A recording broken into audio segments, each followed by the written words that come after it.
tuberculous drugs yesterday. आज क्या date है?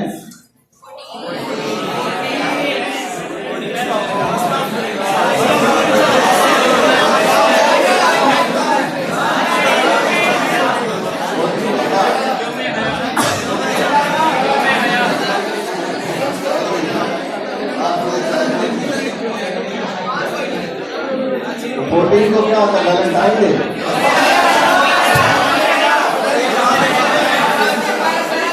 तो आप लोगों ने कोई सूरत जोड़े नहीं पहने?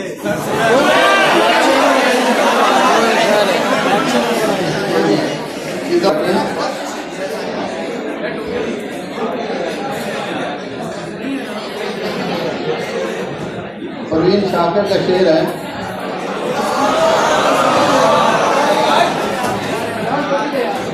आवाज फैल गई बात आवाज बंद तो नहीं है, आवाज बंद तो नहीं है, खुशबू की तरह मेरी बजी आए थी, बंद है। जलती हुई पेशानी पे जब हाथ रखा, तब फैल गई तासीर मछली आएगी।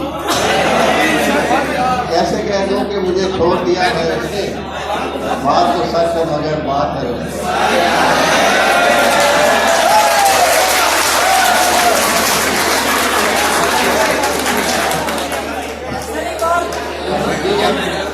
अब पूछिए, कल मैंने आपको बताया था आप एनडीटीवी 4 ड्रग्स कौन कौन सी है?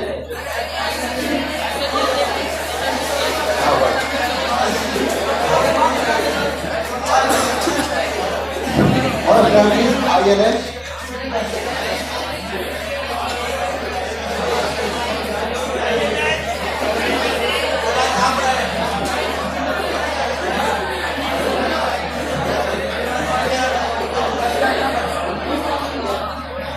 there are 4 main drugs which are used for treatment of the tuberculosis. Please stop talking, boys.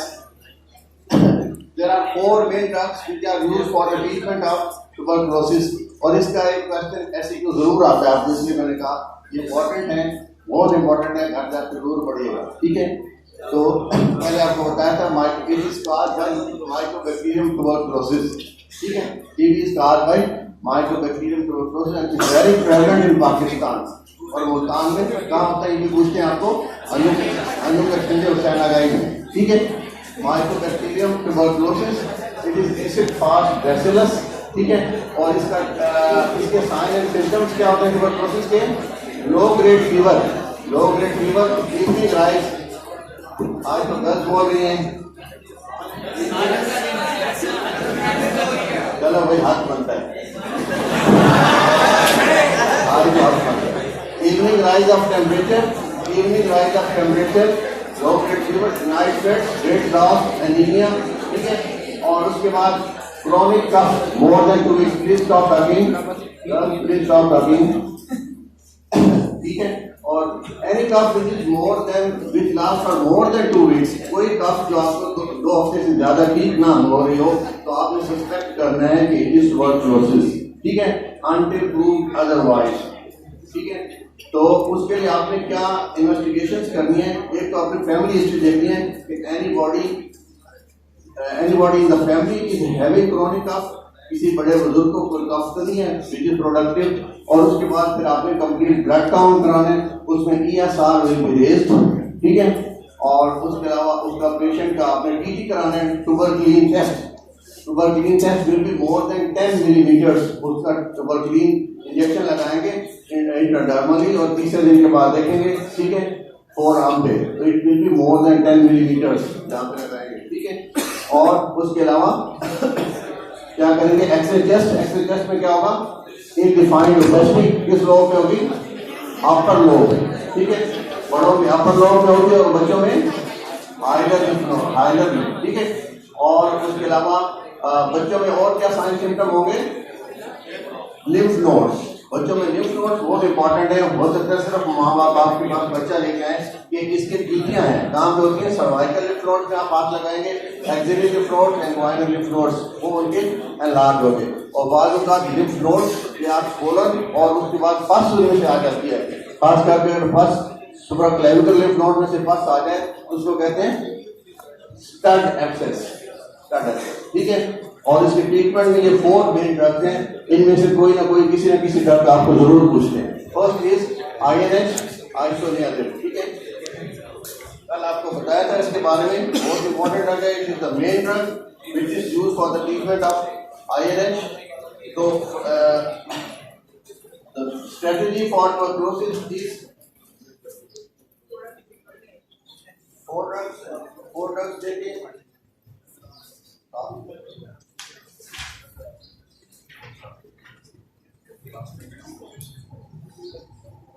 Focus नहीं है।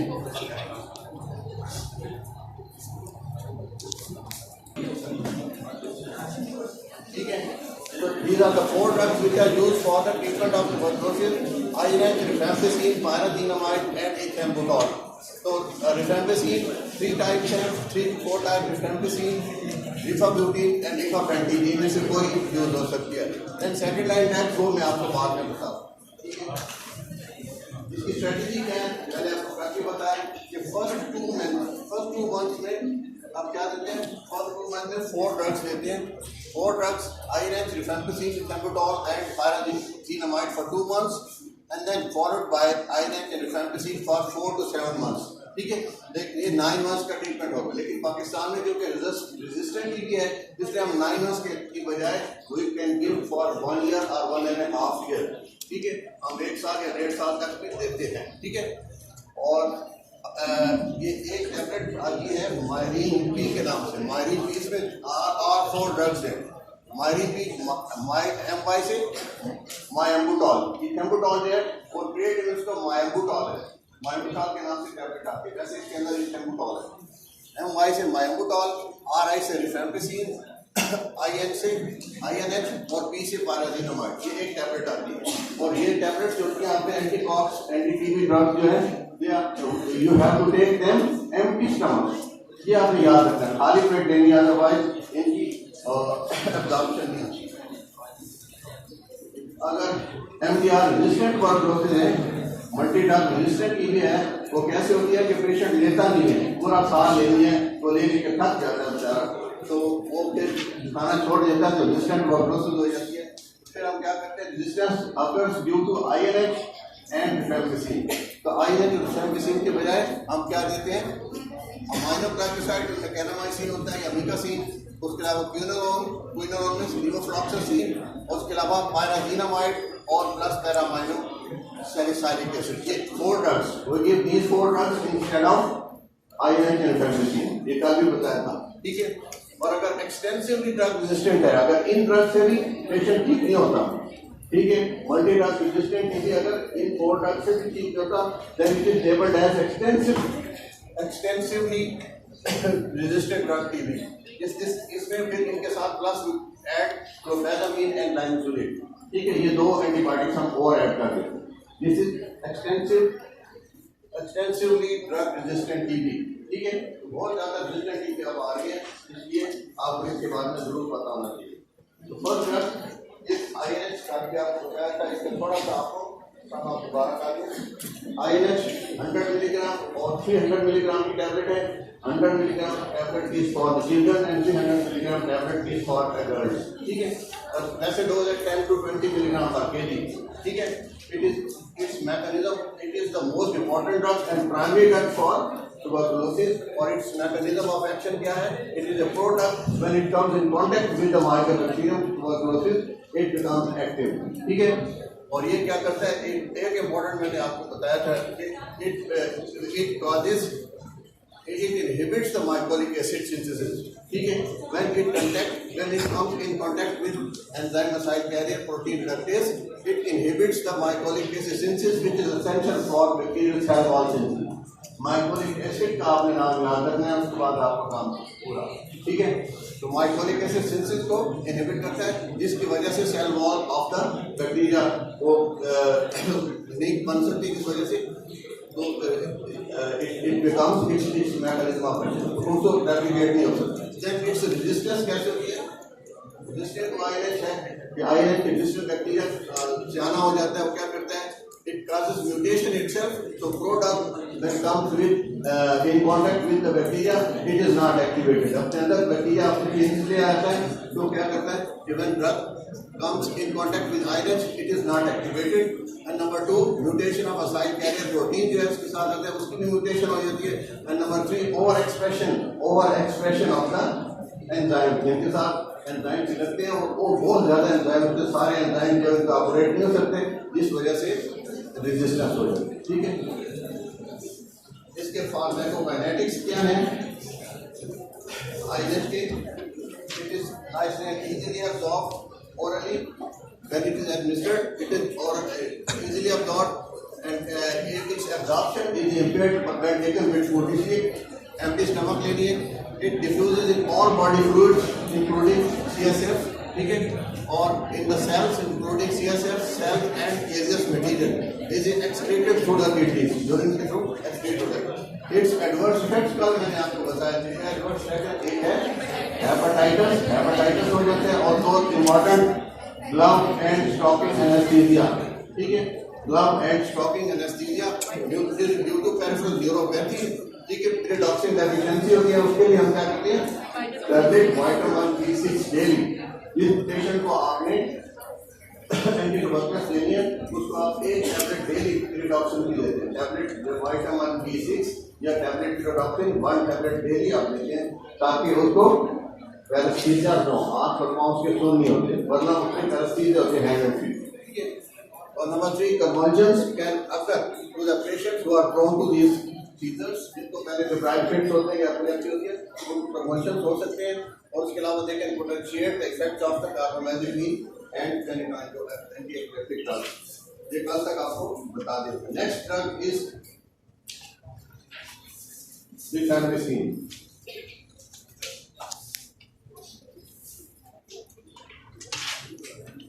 Next drug is it is also known as rifampicin या rifampicin. ठीक है. और इसकी tablet its dose is 600 milligram. Tablet comes with strength of 300, 50 and 600 milligram. ठीक है. It is also very important and essential drug for the tuberculosis. ठीक है. और it is first line of drug. It is one of the rifampicins, rifabutine, rifamycin, rifapentine. ये 3 types इसकी हैं, इनमें से कोई आप दे सकते हैं. ठीक है. It has a broader antimicrobial spectrum than INH. It has a broader antimicrobial spectrum than INH. But ये क्या करना है? It is never given alone. अकेले इसको नहीं देना, INH के बगैर इसको नहीं देना, वरना इसकी रेजिस्टेंस हो जाती है. ठीक है. It is never given alone, as a single agent in the active tuberculosis. Otherwise, resistance can occur. अगर मदर है tuberculosis, एक क्वेश्चन है आप लोगों से, इफ मदर इज ट्यूबरकुलस, बच्चों बात में, अगर मदर ट्यूबरकुलस है, मदर इज ट्यूबरकुलस और वो बच्चे को अपने बच्चे को दूध पिला रही है, तो फिर बच्चे को क्या करें?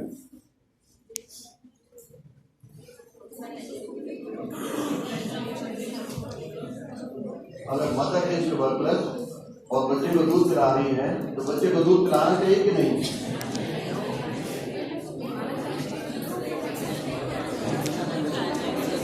बच्चे को दूध कभी नहीं छोड़ना चाहिए. बच्चे को पिलाती में है, बच्चे को आपने INH देनी है, बच्चे को INH देनी है और BCG करनी है. आज BCG कौन सी? नॉर्मल BCG होती है, एक INH फास्ट BCG होती है. ठीक है. जो INH देंगे तो BCG का इफेक्ट खत्म हो जाता है ना. एक BCG आती है INH फास्ट BCG, यानी कि उसको BCG भी देनी है और उसको INH भी देनी है ताकि उसको मदर से ट्यूबरकुलोसिस ना हो. ठीक है. ये भी बात आपसे क्वेश्चन पूछ लेते हैं, खासकर पैथोलॉजी वाले पूछते हैं या पीडियाट्रिक्स में आप जाएंगे तो पूछेंगे. तो मदर का दूध कभी नहीं छोड़, मदर को ये नहीं कहना कि आप बच्चे को दूध पिलाना छोड़ दें. एक तो वो ख्याल करें कि अपने माउथ के ऊपर कोई कपड़ा रखे जब साफ हो या साफ ले जब बच्चे को दूध पिलाए. और दूसरा अपनी ट्रीटमेंट भी जारी रखें, जो अपने एंटीबायोटिक ट्रीटमेंट ले लिए और बच्चे को आपने INH सिर्फ दे दिए. रिफैम्पिसिन नहीं, सिर्फ INH नहीं है और BCG उसको करनी INH फास्ट. ठीक है. अच्छा, अब आपको रिफैम्पिसिन बताएं. रिफैम्पिसिन टॉप टॉकिंग गर्ल्स आज रिजल्ट से बड़ी है आ रही है. क्या रिजल्ट से आ रही है? क्या रिजल्ट से आ रही है? ठीक है जी. तो इसको कभी आपने अकेला नहीं देना, ठीक है, वरना इसकी रेजिस्टेंस होगी। अब इसका मैकेनिज्म ऑफ एक्शन, इसका मैकेनिज्म ऑफ एक्शन क्या है?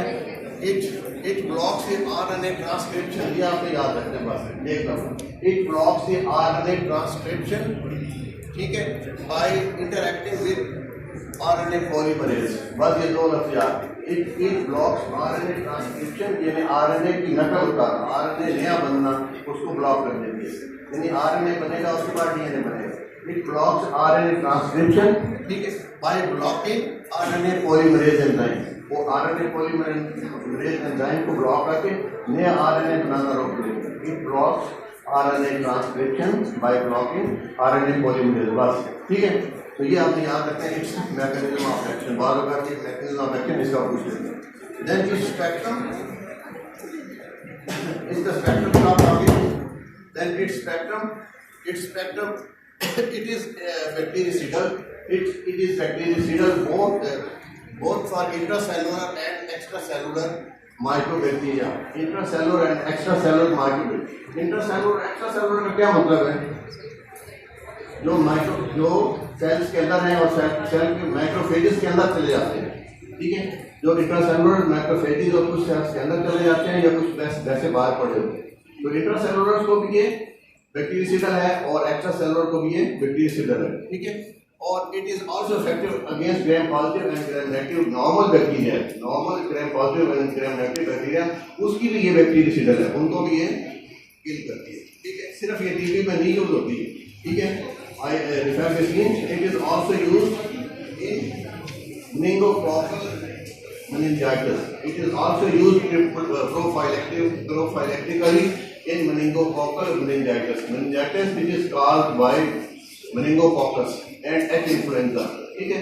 H influenza और meningococcus के जरिए जो meningitis होता है उसके लिए हम इसको prophylactically देते हैं, ठीक है।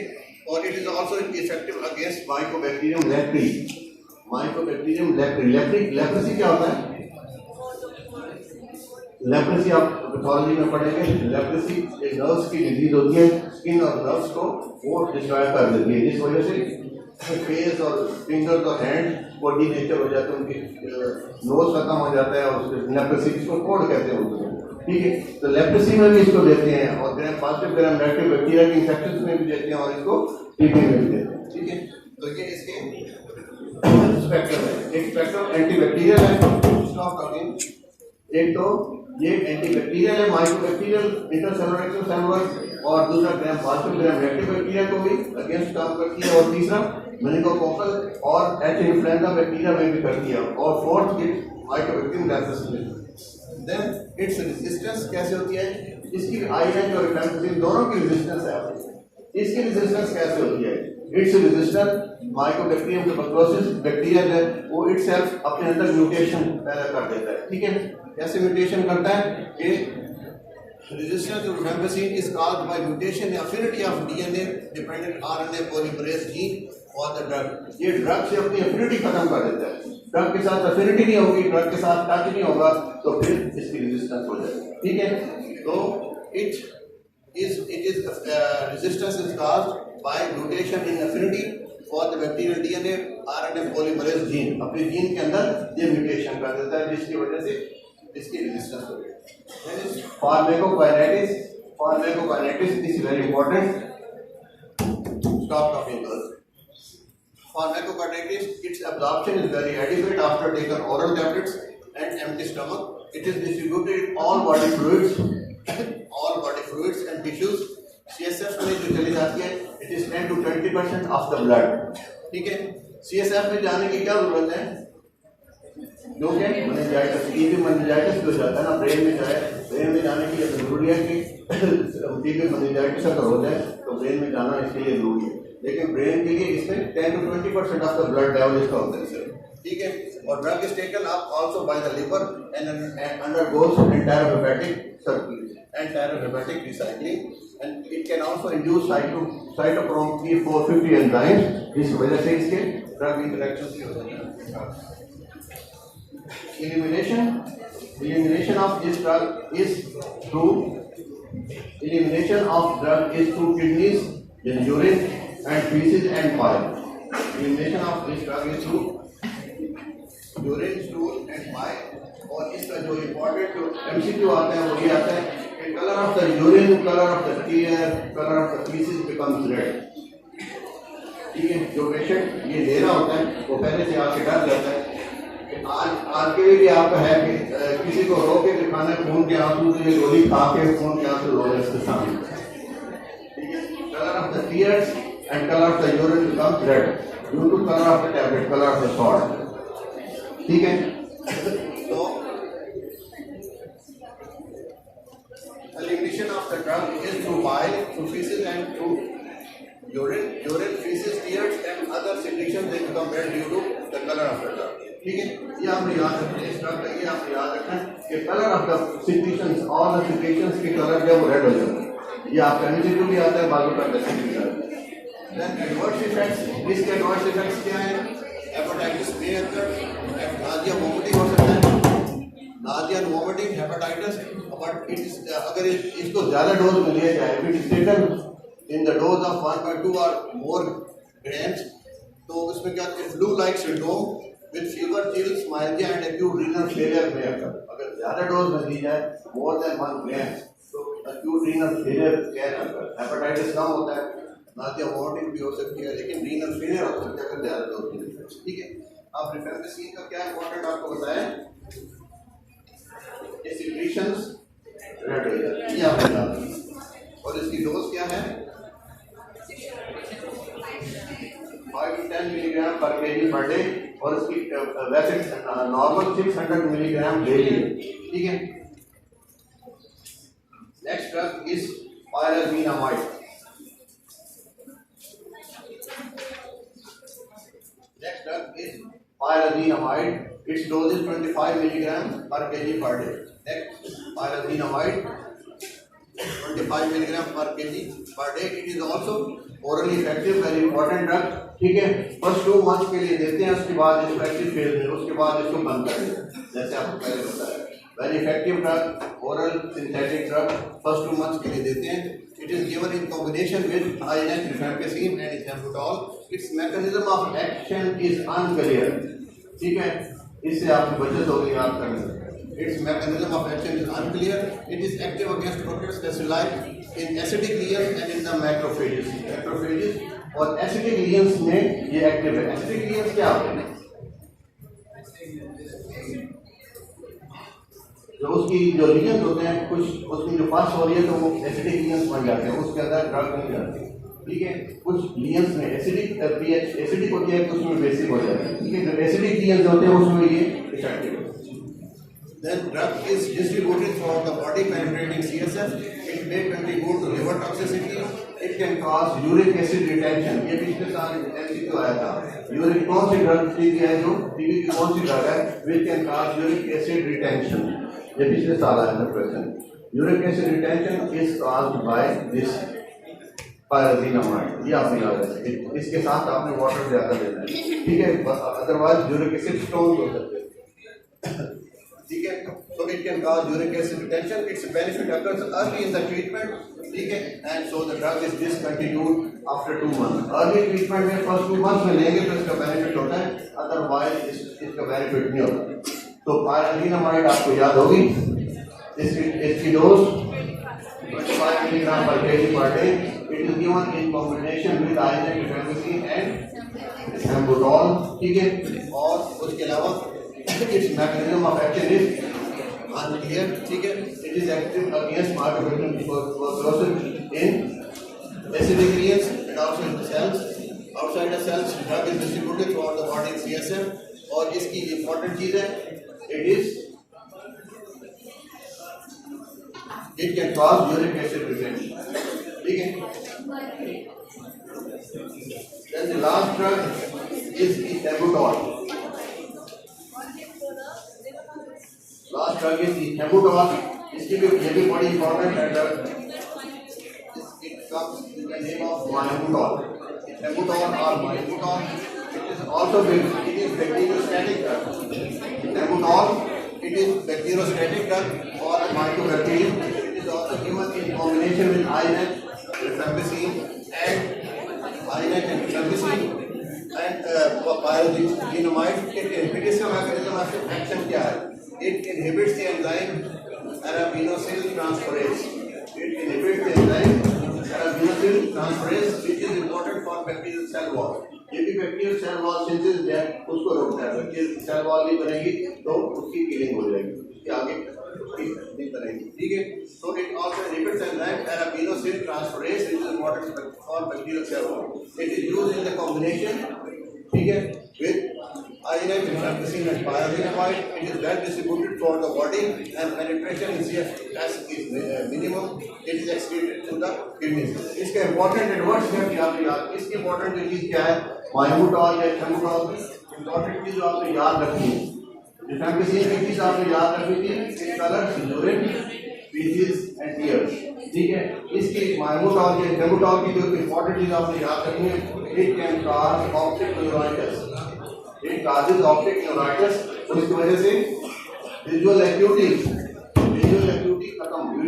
कम हो जाती है और डिफरेंशिएशन बिटवीन कलर ग्रीन और रेड कलर की डिफरेंशिएशन नहीं होती। इसलिए छोटे बच्चों को नहीं देते, 2 साल के छोटे बच्चों को नहीं देते, क्योंकि वो बता नहीं सकते कि ग्रीन है या रेड है, ग्रीन है नहीं बताते, इसलिए उसको रिंग अराउंड होती रहती है, चलती रहती है, जिस वजह से उनकी ऑप्टिक नर्व डैमेज होती है।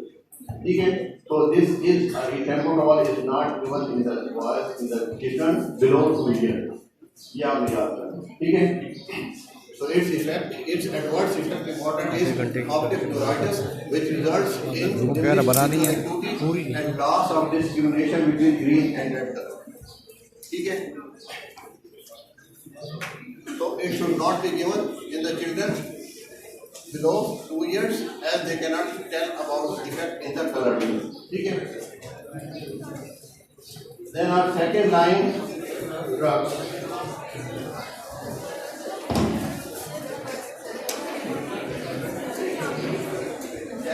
Second line drugs for tuberculosis. जो फर्स्ट लाइन ड्रग्स से रिस्पॉन्ड नहीं करते हैं उनको सेकंड लाइन ड्रग्स देते हैं। ठीक है, तो second line drugs is important चीज नीचे लिखा है, in general these drugs are less effective and more toxic than the first line. They are less effective and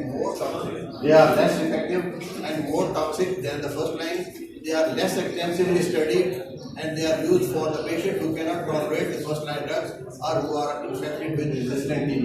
ठीक है, ये इतनी इफेक्टिव भी नहीं है, इतनी ज़्यादा स्टडी भी नहीं की गई और दे आर मोर टॉक्सिक। ठीक है, उन पेशेंट्स को दी जाती है और unresponsive to the first line drug. इनके सिर्फ नाम आपको याद करने, डोज की जरूरत नहीं है, लेकिन अगर आप लिखना चाहते हैं तो लिख लें, नाम आपको आने चाहिए, क्योंकि ये नाम में काफ़ी पूछे जाते हैं, वायु में पूछे जाते हैं, what are the names of the second line drugs, ये बहुत जरूरी पूछे जाते हैं वायु में भी और आपके पेपर में भी पूछे जाते हैं। मुझे याद है हमें भी 83 में ये आए थे, what are the names of second line drugs of the, उस वक्त से ये बहुत इंपॉर्टेंट है, आप याद रखते हैं। First is amikacin, streptomycin, second is streptomycin, लेकिन अब स्ट्रेप्टोमाइसिन यूज नहीं होता, अमाइनोग्लाइकोसाइड है, इसके एडवर्स इफेक्ट्स बहुत ज़्यादा है। ठीक है, कॉक्लियर डैमेज करता है, वेस्टिबुलो कॉक्लियर डैमेज करता है, जिसकी वजह से हियरिंग लॉस हो जाती है, वर्टाइज हो जाती है, इसलिए आजकल ये यूज बिल्कुल नहीं होता। वैसे लिखा हुआ है amikacin, streptomycin, para-aminosalicylic acid, capreomycin, cycloserine, ethionamide, fluoroquinolones, macrolides, profenamine, ये सारी ड्रग जो इम्पोर्टेंट इसके अंदर है वो आप जो थेरेपी पढ़ेंगे, थेरेपी ठीक है, उसके अंदर आपको एक एक करके पढ़ाएंगे। तो second line drugs and that's all.